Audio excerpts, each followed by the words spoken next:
अस्सलामुअलैकुम, welcome to my channel खौफनाक कहानियाँ विद माजिद। तमाम वीडियो अपडेट के लिए खौफनाक कहानियाँ विद माजिद को सब्सक्राइब करके बेल आइकन को ऑन कर दें। बढ़ते हैं आज की स्टोरी की तरफ। रात के तकरीबन 1 बजे का वक्त था। सर्दियां अपने अरूज पर थीं। मैं मेहरपुर गांव जाने के लिए बस स्टॉप पर उतर चुका था। बस स्टॉप पर मौजूद इक्का दुक्का छोटी मोटी दुकानें बंद हो चुकी थीं। किसी बशर का शुबा तक नहीं होता था। दिसंबर की यख बस्ता चलने वाली ठंडी हवाओं ने हर तरफ हो का आलम तारी कर रखा था। मैं बस से उतरने के बाद परेशानी के आलम में अपना बैग घसीटता हुआ सड़क किनारे खड़ा हो गया। नूरपुर जाने के लिए मुझे इससे आगे का रास्ता मालूम नहीं था। 1 मिनट मैंने अपना तारुफ तो कराया ही नहीं। मेरा नाम हसन अली है और पेशे के लिहाज से मैं एक उस्ताद हूँ। नूरपुर के स्कूल में मेरा तबादला हुआ था। इसी सिलसिले में मैं नूरपुर पहुँचा था। स्कूल के प्रिंसिपल ने मुझे ख़त में बता दिया था कि स्कूल का चपड़ासी मुझे बस स्टॉप पर टांगे समेत मिलेगा, फिर वही मुझे स्कूल से मुअल्लिका सरकारी रिहाइशगाह में ले जाएगा। मगर वो बेचारा शायद मेरा इंतज़ार करते करते वापस चला गया था, क्योंकि नूरपुर जाने वाली एक बस मुझसे छूट गई थी। दूसरी बस ने मुझे 1 बजे लाकर खड़ा कर दिया। धुंध की वजह से हर तरफ बेयाबान नज़र आता था। मैं परेशानी के आलम में जहाँ तक मुमकिन था दीदे फाड़ फाड़ कर चारों तरफ देख रहा था। सर्दी से मेरी टांगें कँपकँपाना शुरू हो गई थी। ये इस बात का इशारा था कि जल्द से जल्द मुझे अपने लिए ठहरने का इंतज़ाम कर लेना चाहिए, जो कि फ़िलहाल नज़र नहीं आ रहा था। मैंने बैग में रखी टार्च निकाली और उसे बटन दबाकर ऑन किया। इतने में मेरे कानों में लाठी टेकने की आवाज़ आने लगी, जैसे कोई बूढ़ा शख्स आहिस्ता आहिस्ता सड़क पर लाठी टेकते हुए मेरी तरफ आ रहा हो। मेरा दिल अज़तराब के मारे उछलने लग गया। मैंने टार्च का रुख आवाज़ की सिमत किया, मगर धुंध की वजह से रोशनी शर्मा कर जैसे वापस आ गई थी। आवाज़ बदस्तूर मेरी तरफ बढ़ रही थी, मगर हियोला तक नज़र नहीं आ रहा था। काफ़ी देर तक आवाज़ आती रही तो मैं खुद बेचैन होकर आवाज़ की सिमत बढ़ा, शायद किसी को मेरी ज़रूरत हो। मैं बैग को साइड पे करके चल पड़ा। थोड़ी दूर चला, मगर कोई बंदा ना बंदे की ज़ात नज़र आई। आवाज़ थी जो आए जा रही थी। मैं हैरान होकर शायद कोई वापस मुड़ गया हो। तेज़ तेज़ कदम उठाता हुआ आवाज़ के ताक़ुब में दौड़ पड़ा। दौड़ते दौड़ते मैं ये भी भूल गया कि मुझे नूरपुर जाना था और मैं किस चक्कर में लग गया हूँ। तेश में आकर मैंने हवा में मुक्का लहराया और पलटकर वापस चल पड़ा। अभी 2-3 कदम ही उठाए होंगे कि किसी ने मेरे कंधे पर हाथ रखा। सख्त सर्दी में मेरा बदन कँपकँपा रहा था, मगर वो हाथ तो जैसे बर्फ़ की मानंद था। पहली बार खौफ के मारे मेरे पूरे बदन में सनसनी फैल गई और मैंने डरते हुए अपनी गर्दन पीछे मोड़ी। मेरे सामने एक बूढ़ा, जिसने सर्दी की वजह से मुंह पर देहातियों जैसा कपड़ा लपेट रखा था, कँपकँपाते हाथ से लाठी थामे हुए मुझे देख रहा था।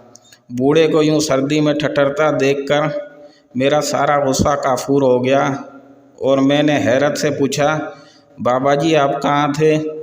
आपकी लाठी की आवाज़ सुनकर मैंने आपको बहुत ढूंढा, मगर आप नज़र ही नहीं आए। बेटा मैं चलते चलते थक गया था, ज़रा देर के लिए सुस्ताने बैठ गया। ओ मेरे खुदाया, अचानक मेरे मुंह से निकला। आवाज़ के पीछे मैं पागल होकर दौड़ रहा था। शायद इस बेचैनी में मेरी नज़र बैठे हुए बूढ़े पर ना पड़ी हो। मैंने दिल ही दिल में खुद को कोसा और बूढ़े का हाथ पकड़कर पूछा, आपने कहाँ जाना है? बूढ़े ने सर उठाकर मेरी तरफ देखा और कहा, तुम इस इलाके में नए हो शायद। मैं बूढ़े की नज़र और पहचान का कायल हो गया। जी बाबा जी, मैं अभी अभी यहाँ आया हूँ। नूरपुर स्कूल का नया उस्ताद हूँ। शहर से यहाँ तबादला हुआ है। मैंने बूढ़े के सवाल का जवाब दिया, तो यहाँ क्या कर रहे हो? बूढ़े ने ज़रा गुस्सैले लहजे में कहा, अभी बस से उतरा हूँ, नूरपुर का रास्ता मालूम नहीं, इंतज़ार में खड़ा था कि कोई आए तो रास्ता मालूम करूँ। चलो आओ मेरे पीछे, बूढ़े ने कहा और वो लाठी टेकता हुआ बिना मेरी बात सुने चल पड़ा। हैरत अंगेज़ तौर पर उसके चलने की रफ्तार अच्छी खासी थी। मैं बावजूद कोशिश के उसके बराबर नहीं चल पा रहा था। आहिस्ता आहिस्ता ये फासला बढ़ने लगा। इतने में हम बस स्टॉप पहुंच गए। मैंने लपक कर अपना सामान उठाया और बूढ़े के पीछे चल पड़ा। ऐसे लग रहा था मेरे एक कदम के मुकाबले में वो 3 कदम उठा रहा है। भाग भाग कर मुझे सांस चढ़ गया था। मैंने आवाज़ें देकर बूढ़े को रोका भी, मगर बूढ़ा आहिस्ता आहिस्ता धुंध में गायब होता जा रहा था। इस सारी भागदौड़ में मुझे थकावट की वजह से पसीना आ रहा था। बूढ़ा ह्योले की तरह मुझे नज़र आ रहा था। मैंने थक हार कर बैग नीचे फेंका और बैठकर सुस्ताने लगा। अचानक से फिर किसी ने मेरे कंधे पर हाथ रखा। मैं बुदके हुए घोड़े की तरह उछला और घूम कर देखा तो वही बूढ़ा खड़ा मुझे देख रहा था। बाबा जी आप, मेरे मुंह से बेसाख्ता निकला और मैं दूसरी तरफ उस ह्योले को भी देख रहा था जो अभी तक मुझे नज़र आ रहा था। प्यास लगी है, ये पी लो। उसने एक बोतल मुझे थमा दी। मेरा गला खुश्क हो रहा था। मैंने जल्दी से ढकना खोला और बोतल मुंह से लगाकर घटाघट पीने लग गया। पानी का जायका मुझे ज़रा नमकीन लगा और गाढ़ा भी। मैंने बोतल मुंह से हटाकर टार्च की रोशनी में देखी तो फ़ौरन कै आ गई। बोतल में लेसदार गाढ़ा खून था। मैंने खांसते हुए ज़ोर लगाकर कै की और सारा खून बाहर निकाल कर रख दिया और गुस्से से बूढ़े को देखा जो मेरी कैफियत देखकर कै लगा रहा था और साथ ही अपने चेहरे से लिपटा हुआ कपड़ा उतारना शुरू कर दिया। जैसे जैसे वो कपड़ा उतार रहा था वो कपड़ा खून आलूद हो रहा था। पूरा कपड़ा उसके चेहरे से उतर चुका था। उसकी खौफनाक शक्ल देखकर मेरे होशान खता हो गए। मुंह पर सिर्फ दांत थे जिनसे खून रस रहा था। ऊपर नीचे के दोनों होंठ गायब थे। नाक की जगह बस गड़े थे। ऊपर से उसकी शैतानी हंसी जो मेरी जान निकाले जा रही थी और उसके गलीज़ चेहरे को और भयानक बनाए जा रही थी। मैंने जल्दी से बैग छोड़ा और टार्च हाथ में लिए चीखता चिल्लाता सिमत का तयन किए बगैर भाग पड़ा। बस इतना पता था जहाँ भागा जा रहा हूँ वो जगह झाड़ियों से अटी पड़ी थी। कांटेदार झाड़ियाँ मेरी टांगों को लग लग कर ज़ख्मी कर रही थी। पता नहीं कितना भागा, जब टांगों में भागने की सकत ख़त्म हो गई तो किसी चीज़ से ठोकर खाकर गिर पड़ा और किसी घड़े नुमा चीज़ में जा गिरा और सांस रोककर बेसुध हो गया। जैसे बिल्ली को देखकर कबूतर हो जाता है। जब से भागा था तब से वो शैतानी बला नज़र नहीं आई थी। मैं घड़े में दुबका पड़ा था कि इतने में एक बार फिर वही लाठी की टक टक की सुनाई देने लगी जो एक बार फिर मेरी तरफ बढ़ रही थी। सर से पाँव तक जिस्म के बाल मारे खौफ के खड़े हो गए थे। जी करता था ज़ोर ज़ोर से चिल्लाऊं, सारी दुनिया को अपनी मदद के लिए बुला लूं। जो मेरे साथ बीत रहा था ऐसा तो कहानियों में होता है, मगर ज़िंदगी भी तो कभी कभी किसी कहानी का रूप धार लेती है और फिर ये कहानी अपनी मर्ज़ी का इख्तिताम करती है। मैंने हाथ में पकड़ी टार्च ऑन करके घड़े में रोशनी की तो नया धचका लगा। जहाँ मैं गिरा पड़ा था वो घड़ा नहीं, एक टूटी हुई कब्र थी। मतलब कि मैं भागते भागते किसी कब्रिस्तान में आ गया था। कब्रिस्तान का सोचकर खौफ की एक और लहर पूरे जिस्म में फैल गई। लाठी की टक टक की आवाज़ अभी भी आ रही थी कि यकायक एक हाथ ने मेरी गर्दन पकड़ ली। हाथ का लम्स महसूस करके समझ गया कि ये वही शैतानी बला है। खौफ के मारे मेरी चीख भी ना निकल सकी। हाथ में बला की ताकत थी। उसने मुझे तिनके की तरह घड़े से निकालकर ज़मीन पर फेंक दिया। میں نے روتے ہوئے کہا مجھے مت مارو، میں نے تمہارا کیا بگاڑا ہے، میرے چھوٹے چھوٹے بچے ہیں۔ اس نے ایک لمحہ کیکا لگایا اور بولا مجھے پیاس لگی ہے، تیرا خون پینا ہے، مجھے بھوک لگی ہے، تیرا گوشت کھانا ہے۔ رات کے اس پہر جب دنیا سو جاتی ہے تو شیطان اپنے شکار پر نکلتے ہیں۔ آج میرا شکار تو ہے، تجھے میرے ہاتھوں سے بچانے والا کوئی نہیں۔ یہ کہہ کر اس نے اپنا ہاتھ میری طرف بڑھایا۔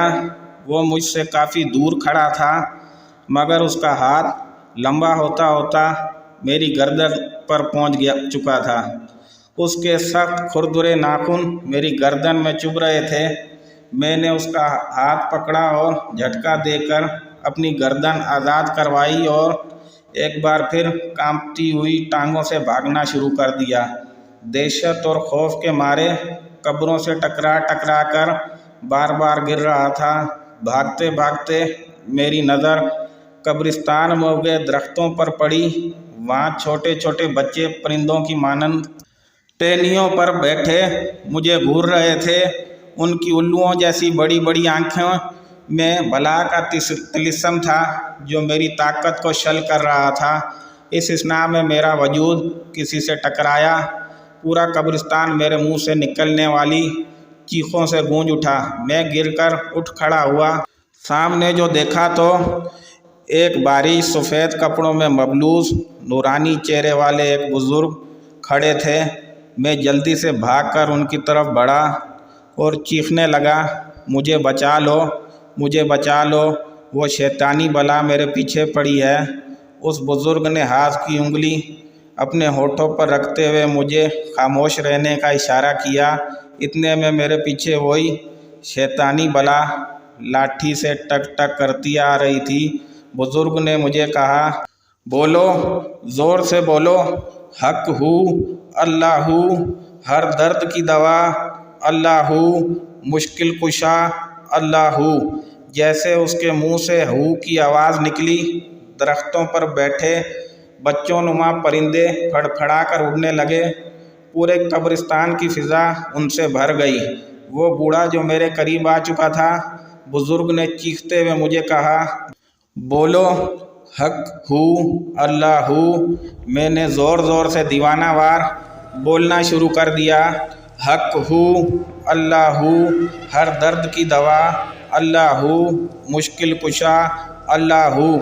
بوڑھے کے ہاتھ سے لاٹھی گر گئی اور وہ سر تھامتے ہوئے زمین پر گر گیا، پھر ایک گدھ کی شکل اختیار کر کے اڑ گیا۔ میرے باختہ حواس ورد کرتے کرتے کنٹرول میں آ رہے تھے۔ دل کی بے چین دھڑکنیں پرسکون ہونے لگی تھیں۔ میں اس بزرگ کو دیکھے جا رہا تھا جس کا چہرہ چاند کی طرح چمک رہا تھا۔ میں نے آگے بڑھ کر اس کے ہاتھ چومنے چاہے مگر وہ تو ہوا کی مانند کھڑا مسکرا رہا تھا۔